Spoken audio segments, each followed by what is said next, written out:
اللهم صل على فاطمة وأبيها وبعلها وبنيها والسر المستودع فيها بعدد ما أحاط به علمك. أعوذ بالله السميع العليم من الشيطان اللعين الرجيم. بسم الله الرحمن الرحيم. اللهم صل على محمد وآل محمد وعجل فرجهم ولعن أعداءهم أجمعين. رب اشرح لي صدري ويسر لي أمري واحلل عقدة من لساني يفقهوا قولي. اللهم عجل لوليك الفرج عليهم الصلاة والسلام يا وارث الفدق والبقية المقدس بحق حق فاطمة الزهراء وبحق أهل البيت عليهم الصلاة والسلام. Respected elders, youngsters, brothers and sisters, Assalamu alaikum wa rahmatullahi ta'ala wa barakatuh. Dalaltu an dini, dalaltu an dini, dalaltu an dini. Remember we mentioned that this dua has two versions, the long one and the shorter one, the kabir and the saghir. And if we look at the longer version, after the line, dalaltu an dini, that we repeated purposely 3 times, there was not a glitch, there was us repeating it. There is an interesting line that actually explains the line dalaltu an dini, and this line reads, Allahumma la tumitni mitatan jahiliya wa la tuzigh qulubi ba'da an hadaytani. Oh Allah, do not make me die the death of the ignorant like those who have not recognized Islam, and do not cause my heart to stray off, to be deviated after you have guided me. Subhanallah, this line pivots the entire cause and effect of this dua, and it makes it evident that ma'rifah is an ongoing action and it doesn't end till life ends. Because there are la mahdud. So what do we mean by la mahdud? Unlimited. This means to say, a verse in the Holy Quran, Allah subhanahu wa ta'ala says that if all the seas were to be turned into ink and all the land would turn into paper, and the fadila of Allah subhanahu wa ta'ala would be written and written and written till the day of Qiyamah.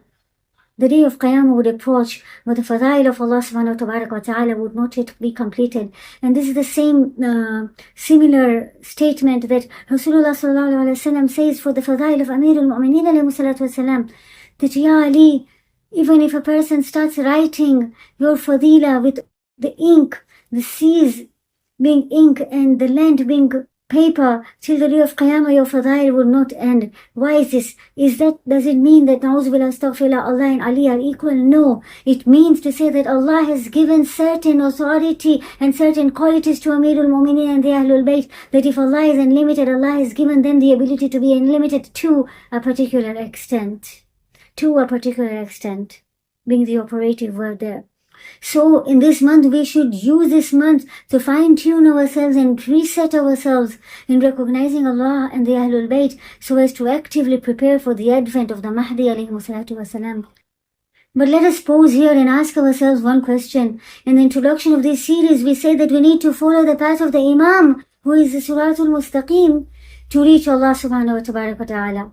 However, in this dua, we are asking Allah subhanahu wa ta'ala to first make us recognize Him, and then His Prophet, and then His proofs. Why has the order been reversed?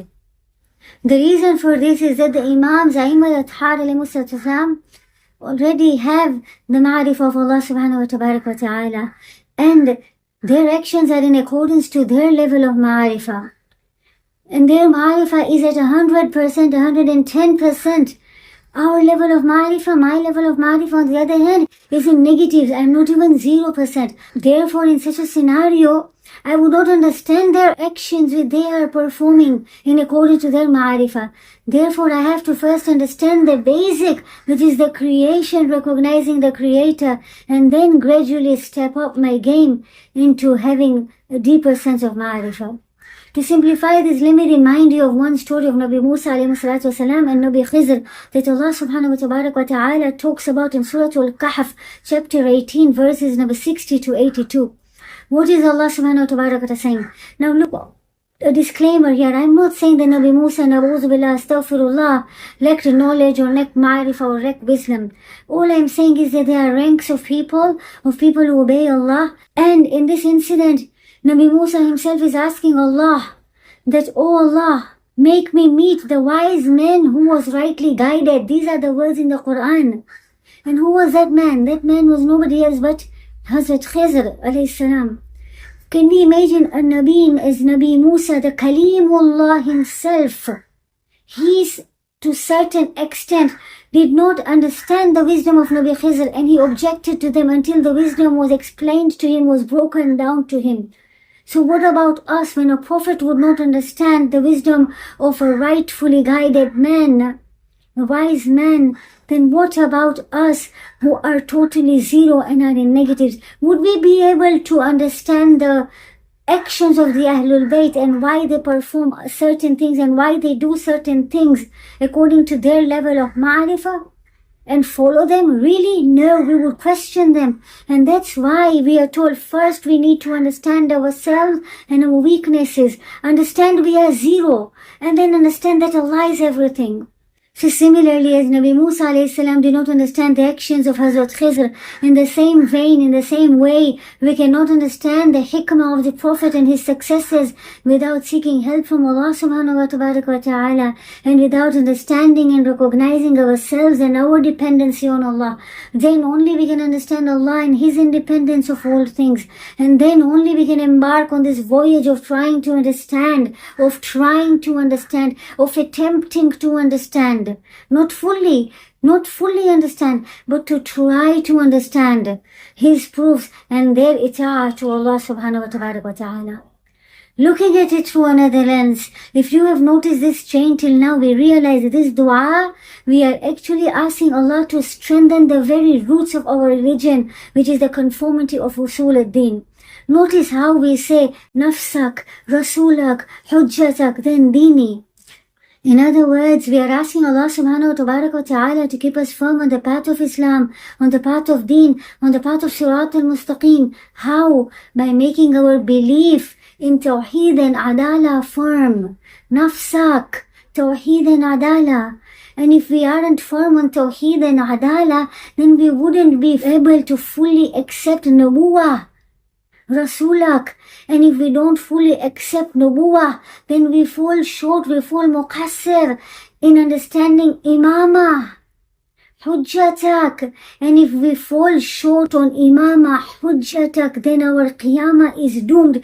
And we can prove this by that ayah that Allah subhanahu wa ta'ala reveals at Ghadirul Khum and tells him when Rasulullah is told that, O Prophet, Balligh ma unzila ilaykum, preach, tell, make apparent, announce what we have entrusted you to announce. And look at that last part, it says that, and if you do not do it, it is like you have not done anything.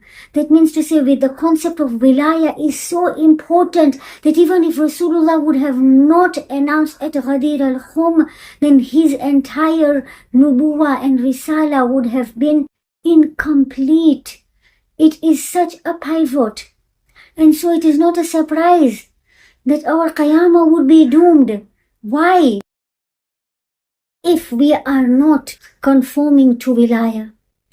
There are people who accept the Tawheed and Adala, they accept the Nubuwah, they accept the Nafsak, they accept the Rasulak, but they fall short in the Hujjatak. And when they fall short in the Hujjatak, what did Imam Ja'far Sadiq alayhi salatu wasalam say? That for you, if Kitab is kafi and you don't need the Itratul Ahlul Bayt, then you are politists.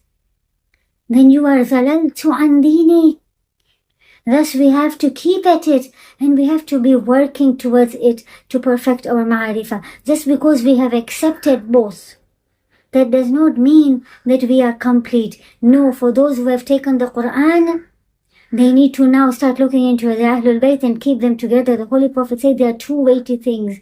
They have to be together. For those who have taken the Ahlul Bayt and have left the Quran, you need to step up your game and work with the Quran now. You need to work hand in hand with them. They will not part until they meet the Holy Prophet at what? At the Hawz al-Khawthar. And so, we need to keep at it. We need to step up our game. We need to keep practicing until we are perfect. How? By understanding the concept of ma'rifah in actions. And what do we mean by ma'rifah in action?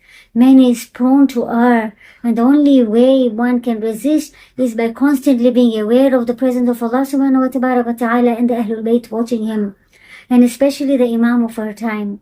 Imam Khomeini rahmatullahi alayhi had said, Dunya mahzar khudast, dar mahzar khudast ma'asiyat na khunid, which means to say the dunya, the world, is a mahzar. You know what is a mahzar? Is a view. This is the way when you and I watch in our phones or watch on the television or see something happening right in front of us, it is within our view. Or we see a scenery, it is our view, it's right in front of us like this. So the whole dunya is in the mahzar of Khuda, is in the view of Allah, is in the presence of Allah like this. Dar mahzar khudas ma'asiyat na kunid. In the presence of Allah, when Allah is watching you like this, do not disobey Him. Ma'asiyat na kunid. Similarly, Allah subhanahu wa ta'ala has placed His proof who is watching over us and who is mindful of our every action, every thought, every deed. Moreover, it appears in many mutawatir hadiths that every Thursday night our scroll of deeds are presented to the Imam of our time.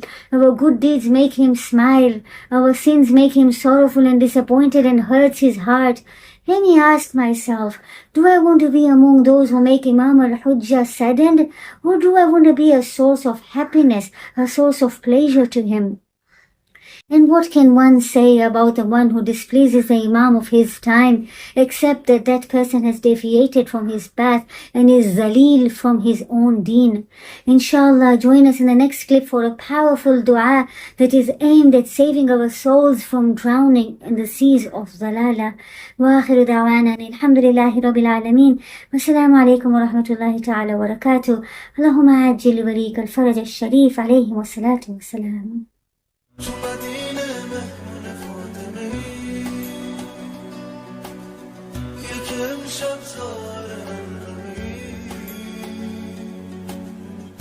نشستی کنار فرمسه